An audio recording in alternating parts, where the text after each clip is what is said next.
imihimbiri abambuzi abo bantu b'igihugu n'imihimbiri dutegereza kubagwanya. Ni mu gihe General Prime Niyongabo wewe ataragira ico ashima gushikiriza. Umukuru w'igihugu nyenicubahiro General Major Evariste Ndayishimiye arahejeje kwibonekeza mu majambo akomeye cyane. Nyenicubahiro General Major Evariste Ndayishimiye gushika ubu nubwo aremvye cyane, ariko amakuru akomeye cyane yejeje kudushikirana amakuru ateye ubwoba. Reka ndabahe ikaze muri aya makuru n'ibiganiro dutambutsa kuri imbonesha kure yacu ari nayo yanyu ya Burundi News TV. Ndabwira ukuri aka kanya amakuru akomeye cyane yejeje kudushikiranga mu gihugu cyacu cyiza cy'u Burundi. Reka nsubire ndaguhe ikaze nshuti munywanyi wacu kuri wumviriza amakuru n'ibiganiro dutambutsa kuri Burundi News TV muherereye irya nino ku migane y'amakungu ya kure, abatwumviriza muherereye irya nino mu karere k'ibiyaga binini. Reka ndaguhe ikaze nshuti munywanyi wacu kuri wumviriza amakuru yacu uherereye nga mu gihugu cyacu cyiza cy'u Burundi. Mu makomine agiye atandukanye mu bisata bitandukanye vy'igihugu turabaye ikaze. Abatwumviriza muri mu makomine atandukanye y'igihugu mwese muhawe ikaze. Abari ngaha ku murwa mukuru wa politiki Gitega, abari mu gisagara c'ubudandaji i Bujumbura, nawe mwese muri mu bisata bitandukanye vy'igihugu muhawe ikaze muri aya makuru akomeye cyane adushikiye aka kanya. Reka rero nsubire ndagukangurukira cyane inshuti munywanyi wacu kuri wumviriza amakuru n'ibiganiro dutambutsa kuri Burundi News TV, kuri mwese mwumviriza aya makuru yacu muherereye no mu bisata bitandukanye. Nizere ko waje gufyonda ijambo sabone kuba tarabikora, akaniko karyondo gusoma munuke musi iyi video urabanditse ijambo sabone pyonde ko uracabona rakazuja no nyene pyonde ko hama tuje turabana mu makuru n'ibiganiro dutambutsa kuri Burundi News TV. Ndabibutse yuko ari amakuru avurwa mu bisata bitandukanye, igisata ca politiki, umutekano n'agateka na muntu mukayatorezwa n'umugwa w'imenyesha makuru umuhinga akorera nga mu gihugu c'u Burundi n'abandi bakorera irya nino mu karere k'ibiyaga binini. Gushika ubu rero amakuru akomeye cyane yeje kudushikira na amakuru avurwa nga mu gihugu cyacu cyiza c'u Burundi. Ni nyuma yuko ibiriko biraho mu gihugu c'u Burundi ari akamaramaza, ivyo twaraye tubonye vyo nyene birateye ubwoba. Abasirikare b'u Burundi bashikanywe nga mu gihugu cyacu c'u Burundi nyuma yuko bari batorotse urugamba, bagiriwe n'icaha co kuba baranse akazi kandi bakaba baragiye mu migumuka. Ivyo rero bikaba vyashikirijwe na none na bamwe mu basirikare bakomakomeye batashimye kwivuga amazina yabo kumva z'umutekano wabo. Amakuru rero akomeye cyane yeje kudushikiranya mu nyuma z'uko umukuru w'igihugu nyenicubahiro General Major Evariste Ndayishimiye abonetse mu gikorwa gitandukanye kandi giteye ubwoba mu majambo yiwe ateye ubwoba ariyo nyene. Tugira tuze no kugaruka ko muri aya makuru akomeye cyane yeje kudushikira turaza kumushikiriza amajambo akomeye cyane na none, amajambo ateye ubwoba yashikirijwe n'umukuru w'igihugu nyenicubahiro General Major Evariste Ndayishimiye kuri rigenekerezo ryace, na cyane ko amakuru akomeye cyane ajeje kudushikira ari amakuru ateye ubwoba. Igihugu cyacu cyiza c'u Burundi coba kigiye mu guhura n'akaga na cyane bivanye n'ibiriko biraba nyuma yuko abasirikare b'u Burundi bonyene umwanya ku mwanya barashobora gutangaza ikintu gikomeye cyane. Ndabibutse yuko umutekano ku radio n'imbonesha kure vy'igihugu na n'ubu hasubiye kurungikwa abandi basirikare, na cyane amakuru akomeye cyane yeje kudushikira ku radio n'imbonesha kure vy'igihugu. Umwanya ku mwanya turashobora kumviriza inkuru iteye ubwoba, turashobora kumviriza itangazo rya kudeta uko biriko biratangazwa n'abatari bakeyi mu gihugu c'u Burundi. Amakuru rero akomeye cyane mu buryo bw'idonido turaza kugaruka ku bintu bikomeye cyane biriko biraboneka mu gihugu c'u Burundi. Ibijanye n'intambara abasirikare b'u Burundi badatahura yoba igiye kubakwegerana cyane bivanye ku majambo akomeye cyane duhejeje kuronka. Tugera rero turibuze kumviriza muri aya makuru akomeye cyane yeje kudushikira. Rero nshuti munywanyi wacu kuri wumviriza amakuru yacu dutambutsa kuri Burundi News TV, ndagwaye ikaze muri aya makuru akomeye cyane. Biravurwa yuko rero intambara yoba igira imote na cyane bivanye n'ibiriko biraba mu gihugu c'u Burundi nyuma yuko umukuru w'igihugu nyenicubahiro General Major Evariste Ndayishimiye wewe nyene adashigikiye na none imigambi ikomeye cyane ariko arabwirwa na none n'ibihangangiga mu gihugu c'u Burundi, na cyane ko bari guheza bamushikiriza yuko ivyo yinjiyemwo ibijanye n'umwumvikano wiwe na Felix Tshiseked gushika ubu ngubu ari wonyene uzonona igisoda c'u Burundi. Bamusavye yuko yogomba agatunganiriza bene igihugu na cyane agashikiriza imigambi ikomeye cyane, igisoda c'u Burundi kigatahura intambara kiriko kirahanganamwo n'umwari wa M23. Amasoko yacu rero mu gisirikare aremeza yuko umukuru w'igihugu nyenicubahiro General Major Evariste Ndayishimiye yarahiye akarengwa. Ni nyuma yuko yiwe nyene bamwagereza yuko yoba yarafashe amahera ava muri Repubulika iharanira intwaro rusange ya Kongo. Ayo mahera nayo nyene ntashikanwe nga mu gisoda cacu ciza c'u Burundi gushika ubu rero abasirikare b'u Burundi baciye bafata ingingo ikomeye cyane yo guca bagaruka mu gihugu cy'u Burundi, nubwo nanone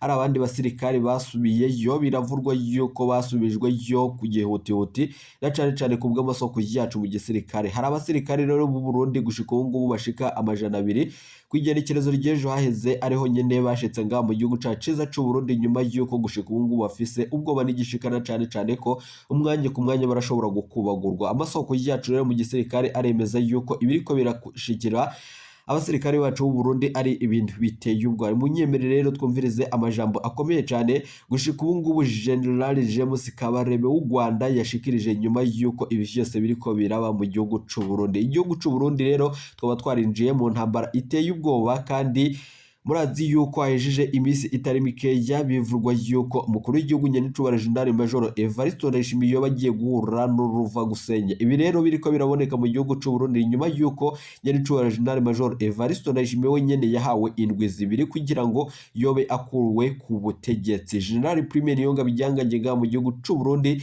yejeje imisi itari mikeya bivurwa yuko gifise umugambi ukomeye cyane wo gutembagaza ubutegetsi nyuma yuko n'umukuru w'igihugu wenyene gushika ubu ngubu aremvye cyane ko umwanya ku mwanya murashobora kumviriza ko twoba dutanguye ikigandaro. Ibi byose rero nibishikirizwa na bamwe mu basirikare bagendanira umukuru w'igihugu nyenicubahiro Major Evariste Ndayishimiye. Munyemere rero tubandanye kuri ayo majambo akomeye cyane James Kabarebe yashikirije. Mu nyuma rero turaza kugaruka tubashitsa ko n'ijambo umukuru w'igihugu nyenicubahiro General Major Evariste Ndayishimiye yaciye yishura n'ibindi bitandukanye byogenda bivurwa ngaha mu gihugu caciza cy'u Burundi. Ndabahaye ikaze muga ibintu biriko biraba mu gihugu cy'u Burundi na kamaramaza. Ukibaza n'impamvu byemerwa ku rwego rwa UN Security Council, ukabona ukwirengagiza kurimo nabyo bikakuyobera. Icyambere abo bantu bagize UN Group of Experts bayobowe n'umuntu witwa Steve Hegg uzwiho kuvugira FDLR akabishyira no mu nyandiko n'uburyo yatoranyijwe kuba ari we uyobora iri tsinda. Ntabwo byadutangaza kuba yahimba ibirego bishyira ku Rwanda, kuko n'ubundi we na FDLR ni kimwe, ibitekerezo bye n'ibya FDLR ni kimwe, arabivuga yabishyize mu nyandiko. Abo nibo bitwa ngo ni Group of Experts. Reka nje mu birego bwite. Ibirego bwite Minister yabivuze byose twarabishubije mu buryo bwuzuye mu nyandiko no mu bisobanuro muri UN, ariko kugeza ubu ntawunyurwa kubera ko ibisobanuro byacu bidasobanutse, ntawunyurwa kubera ko badashaka kumva ibyo tuvuga. Ndagenda ntoranyamo ibirego bimwe na bimwe. Baragendaga bagafata abantu tutazi aho bavuye, bakavuga ko ari abantu biripotinze bavuye muri M23, ngo bavuga ko ari abanyarwanda, ukibaza ni abanyarwanda bahi, nabo mu Rwanda nabo muri Kongo, kuko ntabwo basobanura ngo uyu ni umunyarwanda wahe. Kuvuga ikinyarwanda ntabwo bivuze ko uri umunyarwanda, ntabwo ari cyo bisobanura. Icya kabiri, no kuba ari abanyarwanda wenda babaye abanyarwanda ntibavuga ngo bagiyeyo bate, ni bande, boherejwe nande, kuko abanyarwanda muri Kongo bambuka. Iyo uzagiye kuri Petit Barriere ubara abanyarwanda bambuka muri Kongo buri munsi, kuko hari n'abafashwe benshi cyane bashyirwa muri prison barakubitwa ngo bemere ko bavuye muri M23. Ibintu nk'ibyo. Ibindi bavuga ni ibirego bashyira kuri Minisitiri w'Ingabo, Chef d'État-Major General na Permanent Secretary Ministry of Defense, bavuga ko ngo twavuganye cyangwa se tuvugana n'abariya barwana, ariko bariya barwana twavuganaga nabo turi kumwe n'abakongo muri izo nama, nabo bahari. Ukuntu twicarana nabo tukavugana nabo bahari, tukabagira inama bose, bigahinduka ibirego ntitubyumva, kuko kuva batangira imirwano nta n'umwe uvugana nabo. Ariko icyo gihe bazana twaravuganaga, twarababwiye ngo bagende bashake no muri za MTN no ku matelefoni bazane nibura ikigaragaza ko kanaka yavuganye na kanaka, nta na kimwe bashobora kubona. aho babishingira ngo babwiwe na kanaka. Ushobora ute kwandika raporo ukavuga ngo kanaka yaravuze, kanaka ndi ateye ati, afite nyungu kininde kanaka, kuki wemera ibyo kanaka yavuze ntiwemere ibyo jye navuze? Ibyo bikaba ibibazo. Batanze ikirego ngo M23 M23 ngo imyitozo yayo ibera mu kigo cy'imyitozo cya Kanombe. Icyambere Kanombe nta kigo cy'imyitozo gihaba, nta naho watoreza inyeshyamba, nta naho watoreza, natwe ntitwahatoreza abasirikare. Haba ibitaro, haba logistique, haba ibintu byinshi cyane, haratuwe, haba n'irimbi rya gisirikare. Tubajyanayo aba bitwa ngo ni group of experts, tubajyana Kanombe, barahazenguruka basanga nta na hamwe ushobora gukorera training ya gisirikare. Banyura ku irimbi, banyuze ku irimbi basanga imva ebyiri inshya, batiza imva ni za bantu ki? Tubabwira ko hari umusirikare wacu Sergeant Tubanambaze Jean waguye Darfur, Jean Claude waguye Darfur itariki 27 z'ukwa gatandatu, n'undi waguye South Sudan. Tuti nibo bashyinguye hano. Bagiye bavuye aho bandika raporo ko babonye imva nshya zishyinguwemo abantu baguye ko ingabo z'u Rwanda zaguye Kongo. Ibyo se wabisobanura gute? Umbwira uko wasobanura ibyo ngibyo. Umusirikare wacu yarapfuye, arazwi, ashyinguwe hariya, n'izina rye ryanditseho ku musaraba, azwi ko yari Darfur, undi ari South Sudan, bakagenda bakandika raporo ngo yaguye ibonagana. Ni bene ibyo birego. Bazana ibindi birego birimo amafoto y'imbunda na za uniform bazitirira ngo ni bya RDF, ngo babibonanye M23. None se M23 yose yambaye uniform za RDF, zanditseho RDF ko twambara uniform ni darapo n'iki byose? Ese uniform yabo imwe cyangwa ebyiri twese ko dukorana n'abanyekongo ya special force yacu y'abanyekongo y'abanyarwanda n'abanyekongo muri Rucuru? Iri Rucuro yambaraga uniform y'abanyekongo, ntabwo twambaraga uniform zacu.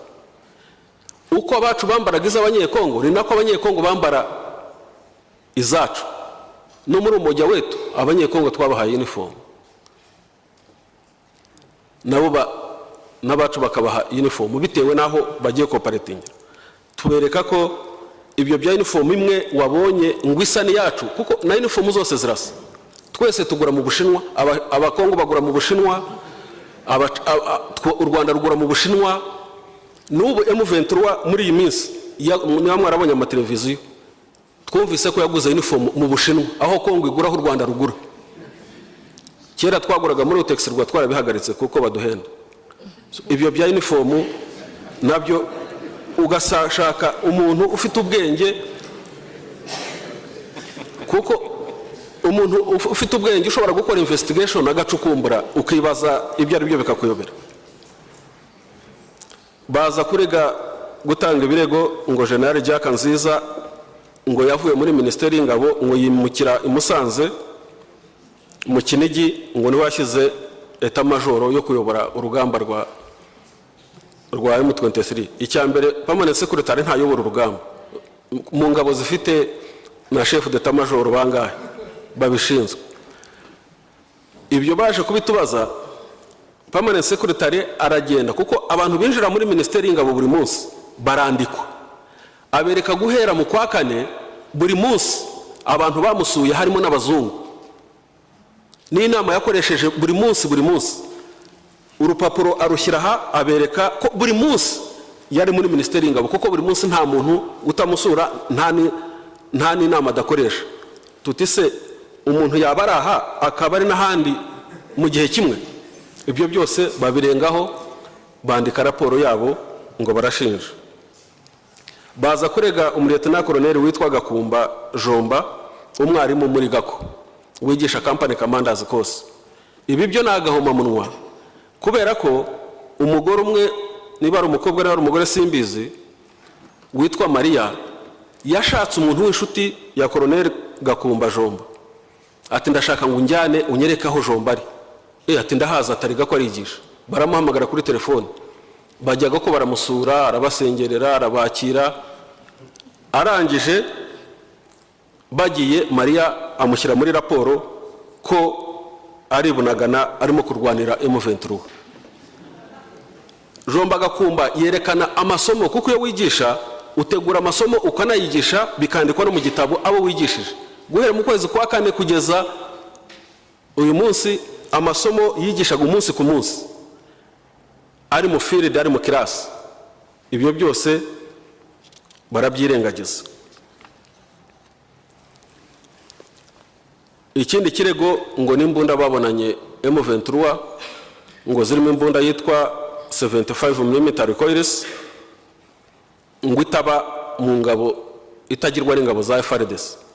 Akana ko nagahamo mu, kubera ko muri raporo y'ibihumbi 2008, muri raporo y'ibihumbi 2008 UN Group of Experts yari yarasohoye raporo ivuga ko CNDP yateye ikigo cya Rumangabo igakuramo imbunda nyinshi zirimo na 75mm recoilless. Noneho muri iyi raporo iza kurega ko yabonye 75mm recoilless ngo kandi itaba muri FARDC, kandi yari yaratanze raporo ivuga ko CNDP yari yarazikuye Rumangabo. Ukibaza niba buri mbunda yose ya 75mm recoilless igomba kuva no mu Rwanda, kuko nta nubwo tuzikora, uretse ko tutanazigira, nta nizo tugikoresha. Ibyo nabyo bikakuyobera. Haza kuza noneho ikirego cya Rurangiza. Haza umukapiteni ngo bafashe witwa ngo ni RDF, amazina ye ngo ni Captain Sadat Janvier. Sadat Janvier ngo bamufatiye mu bice bya Rucuro, ngo ni ofisiye wa RDF, bamujyana i Goma, baramubaza, bandika raporo ko ari umusirikare wa RDF. Iyo raporo nayo ibikirego. Tuza gukurikirana dusanga RDF nta musirikare tugira witwa Captain Sadat Janvier, ntawe tugira n'umwe, nabo tugira nta n'umwe rugira ujya Rucuro cyangwa Bunagana. Turakurikirana ubwacu ndetse tubifashijemo n'inzego za Kongo ubwabo z'abasirikare babo. Tuza gusanga uyu Captain Janvier Sadat baturega ari ofisiye wa FARDC, ingabo za Kongo, ufite identity card number 166920820 mu ngabo za FARDC, ubarirwa muri kompanyi yitwa Sikoyi, muri batayo ya mbere ya regiment ya 807, ari umusirikare wa FARDC. Bamwita umusirikare w'u Rwanda, bamushyira muri raporo, baramuturega. Ibi bimenyetso byose bigaragaza ko ari umusirikare wa Kongo. Ubwo se ibyo birego nk'ibyo n'izi mpuguke za Group of Experts, icyo cyonyine ibyo twagiye tuvuga n'iki n'ibindi byose, ibi bibagira impuguke, bituma raporo yabo nyine yemerwa nka raporo y'aba expert. Ubwo expert bwabo buremewe. Ukibaza impamvu yo kugerageza guhimba n'ibidahimbika, ukanabihimba nabi, uri bufatwe ugafatirwa mu cyuho ukabyitirira u Rwanda. Bati turabarega ko mu mirwano ya Bunagana abantu bumvise abasirikare baharwanye bavuga Icyongereza.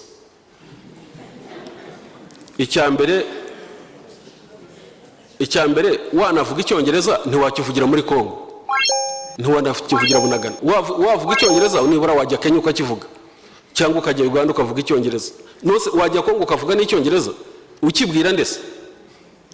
Usibye ko n'abasirikare bacu badakoresha Icyongereza, abasirikare bacu bakoresha Ikinyarwanda. Na senior officers bacu benshi nta n'Icyongereza bazi, nta nubwo command language yacu ari Icyongereza. ariko noneho murebe contradiction muri ibi birego byavuba ejo bundi mwabyumvise no kuri BBC baza gushyiraho abantu ngo muri South Kivu ibukavu bavuga ko ngo ari umutwe u Rwanda rwashakaga kurema wo kurwanya leta wundi utari M23 ariko abo bashyizeho bashyiraho abantu bavuga icyongereza no kuturusha bisobanura mu cyongereza bavuga ukuntu ngo u Rwanda ngo umukoroneri witwa Manzi ngo ari we wabatumye kujya kurwanya leta. Nta koroneri Manzi uba muri RDF, nta numwe. Ariko noneho bavugaga n'icyongereza. None se ko ari abakongo bavuga icyongereza kandi bakaba baraturegaga ko bunagana bumvise abantu bavuga icyongereza? Izo zose ni contradictions ziba zirimo. Barongera batejo bundi ahangaha muri raporo no mu gitondo BBC nabyumvise ngo RDF mu gufata igoma, ngo RDF ifata igoma ngo harimo ingabo z'u Rwanda. Mwumve kwivuguruzanya kurimo. M23 ifata igoma ngo harimo RDF. Ariko niba mwarakurikiye amakuru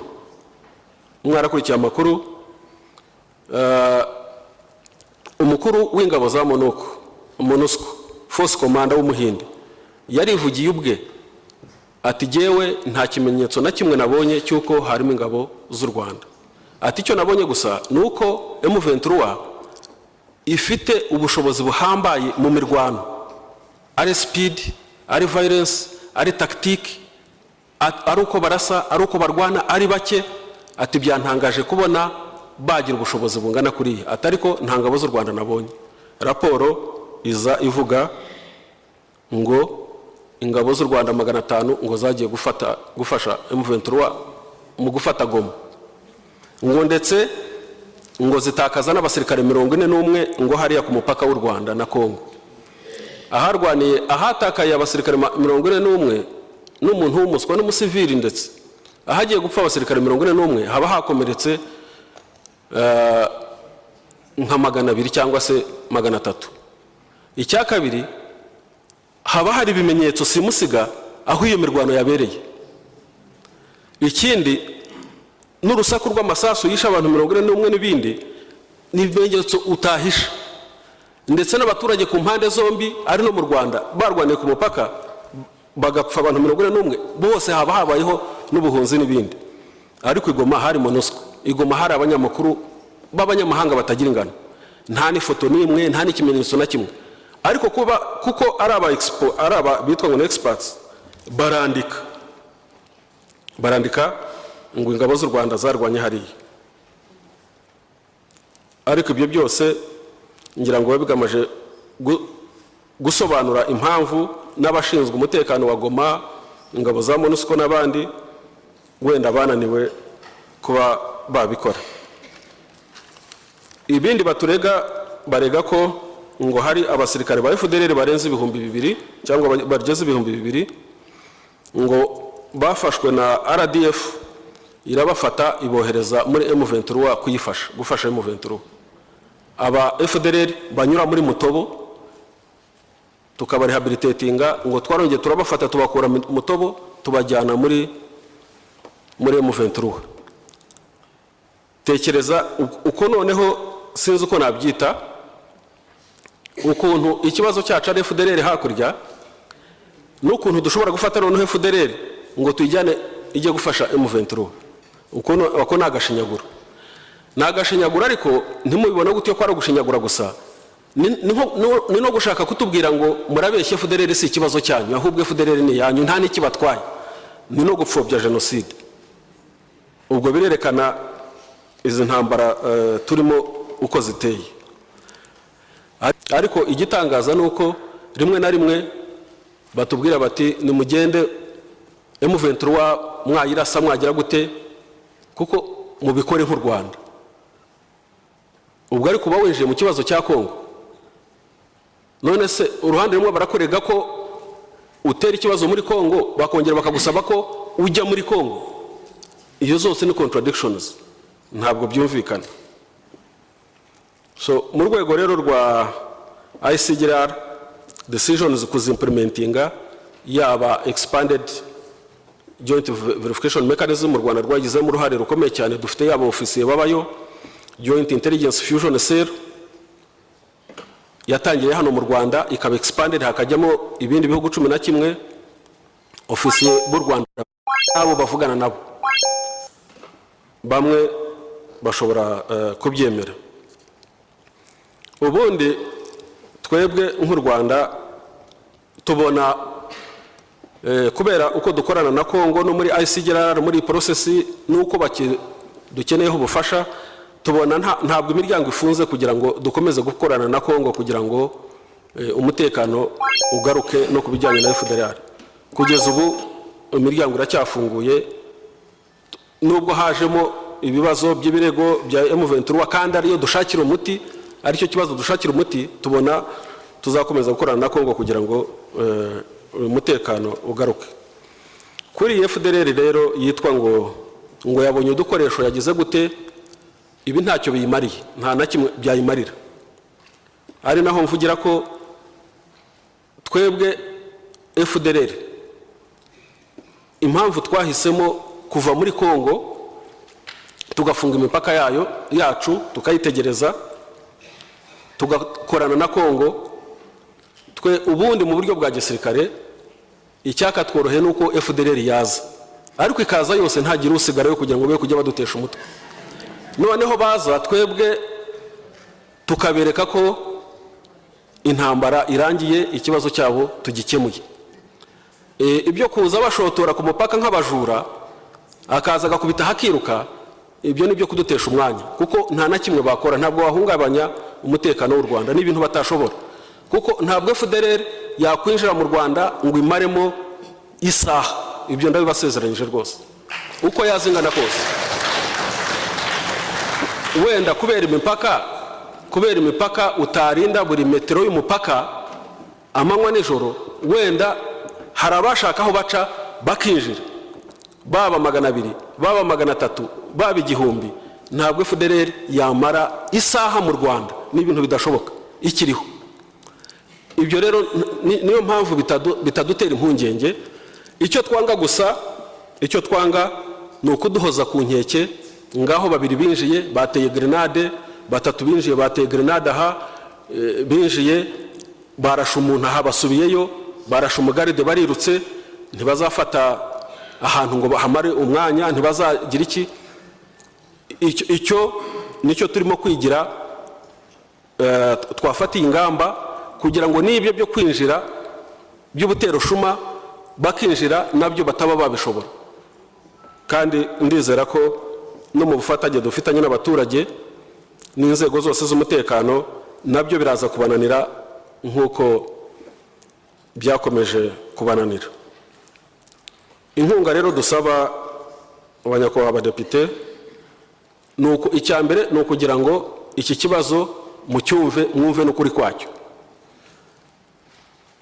mwumve ukuri kwacyo. Icya kabiri ni ukugira ngo namwe n'umusesengura mukamenya ukuri kwacyo mu nzira muri mechanism z'inteko musanzwe mufite, haba mu karere cyangwa ku international community, namwe mube mwagisobanura cyangwa se mwakigira icyanyu mukagisobanura. Ikindi, kubera ko muri abavugizi b'abanyarwanda no gusobanurira abanyarwanda iki kibazo uko giteye nabyo ni ngombwa. nayo Perezida Evariste Ndayishimiye wenyine akabashimangira yuko kandi akemeza yuko ari abarundi bo baragambanye na cyane nkuko abishikiriza. Amakuru rero akomeye cyane yejeje kudushikira na makuru ateye ubwo nyuma yuko amajambo y'umukuru w'igihugu cyacu cy'u Burundi nyanico General Major Evariste Ndayishimiye ariko arakwiragizwa irya nino. Ni nyuma yuko umukuru w'igihugu nyanico General Major Evariste Ndayishimiye ariko yama atera intererano mu ntambara iriko irahuza muhari wa M23 n'igisirikare ca FARDC. Nyuma yuko ibi byose biriko birakorwa mu mpisho, igisirikare cy'u Burundi cyo nyene kitarashima kugira ico gitangaza. Felix Tshiseked wenyene yoba agiye kwibonekeza mu bikorwa bitandukanye na cyane kubwo gushikiriza amajambo akomeye cyane. Ibi byose rero tuzobandajya tubibashitsa ko mu buryo bw'idoni. Reka twumvirize nyine n'icubahiro General Major Evariste Ndayishimiye. Yibwire kandi muco murabwira murabazi, mwene mubazi. Simwe mwabahaye ayo masoko, simwe mwayabahaye none aho uza wumva ngo duce duhungabashe kuko bafise ikindi gihugu kuko bafise ikindi gihugu atari Burundi. Ntaco amazi arashuha ntibagira ibumbe, aho bazoja hose bazogwa bitwa abanyamahanga. Hariho uwivye kuri kajeke aca arihungira, ahagaze yuko igihugu gitera akagere mu gaco kigutera umugere. Naganda babwira igihugu uvuga ngo gitera akagere mu gaco kigutera umugere, kandi uruhukira kure urararira.